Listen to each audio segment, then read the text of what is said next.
Hey guys, HCGChica. I'm going to do a couple vlogs this evening talking about water and HCG. I'm going to be sharing some tips on how to make sure you drink enough water, just different ways to get it in. I had actually done a vlog over a year ago asking everyone to give their tips on how they get their liquids in while they're on HCG, and I was supposed to compile them into a vlog and share them, and I never did. So now here I am over a year later finally talking about it. First, though, what I wanted to talk about was, why it's important to drink enough water, but also the danger of drinking too much liquids as well. So, because I have been guilty of this myself, of actually drinking too much. And that can be dangerous in itself. So a couple interesting facts that I found was that it says 75% of Americans are chronically dehydrated, and in 37% of Americans, the thirst mechanism is so weak that it's mistaken for hunger. And I thought that was kind of interesting because drinking enough liquids while on HCG is definitely an important factor in, not eating too much. Since we're eating so little, I thought it was interesting that sometimes when you think you're hungry on the protocol, it could very well be that you're not hungry, but you're thirsty. So definitely try that as your first line of defense. Drink enough liquids and see if that makes you, feel better as regards to your hunger. So I just thought that was interesting. Another thing is speaking about the kidneys, because your kidneys process water, right? So it's interesting. What I read is that it says your kidneys can process about 1/4 of a gallon of water per hour in a healthy kidney at rest. So part of the keeping, drinking liquids safe is basically not to drink a huge amount of liquids in a short period of time. So you wouldn't want to just down a gallon of water, in 1 hour. So it says a healthy kidney will process about 1/4 of a gallon per hour. So that just gives you, a good idea in your head of what would be healthy to drink in a given time frame. And I don't think you need to overthink this.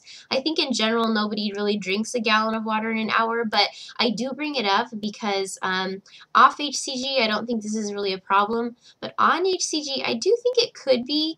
At least for myself, I've noticed that because we hear it all the time when you listen to vlogs and read, like, drink your water, you gotta drink enough liquids, make sure you drink tons and tons of water on HCG. I hear that all the time, and so then you feel like, oh my goodness, I'm not gonna lose weight unless I drink tons of water. So then you're like downing tons and tons of it and like getting really full, and that doing it like that could be actually could be life-threatening. Some of the things I was reading online. One thing that can happen when you drink way too much water all at once is basically it dilutes the electrolytes in your system too much. It throws off the electrolytes, and basically you can get a condition called hyponatremia, where basically you have insufficient salt in your blood. Honestly, this probably isn't going to happen to anyone. Mostly this would happen more like with athletes who've just done, a huge amount of exercising and they lost a bunch of electrolytes through their sweating, and then we're drinking only water and not replacing those electrolytes. But it's still just good to keep in mind just to not drink too much too quickly. So I thought that was interesting. Now the other thing is, how do you know how much water to drink? You don't want to drink too much, you don't want to drink too little. It's like, well, how do I know? And it's going to vary, obviously, because people weigh different amounts or different heights. It's, our bodies are different. But a few tips that I read online as far as how to know if you're getting enough water. One, it says to weigh yourself daily for a week to check your hydration. This obviously would be when you're off of HCG, but it says your body weight shouldn't fluctuate too much.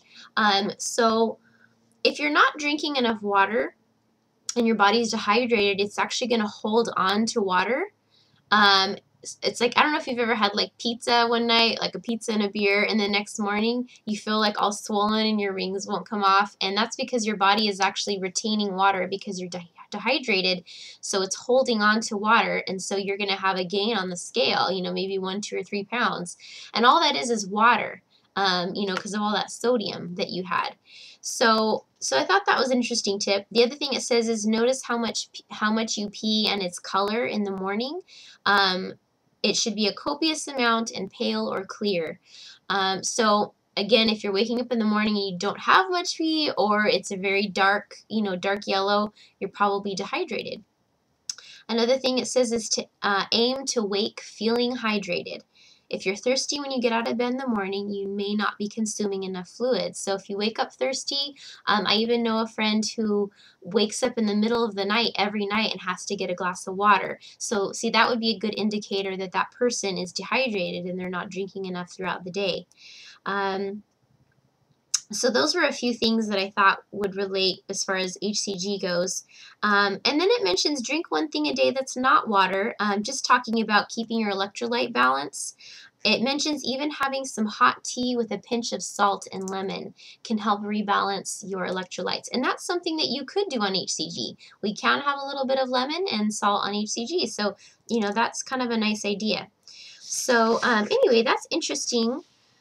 The other little fact I found is that water makes up 66% of the human body, so we definitely are a large percent water, and that's why it is important to get our fluids in. So in the next vlog, I'm going to talk about how to actually do that on HCG, just some ideas to make it fun or interesting. Some people, you know, some of us really just don't like to drink plain water, or we do, but, you know, trying to get a certain amount of it in can be difficult. So I'm going to share that in the next vlog. So I'll be back in a second.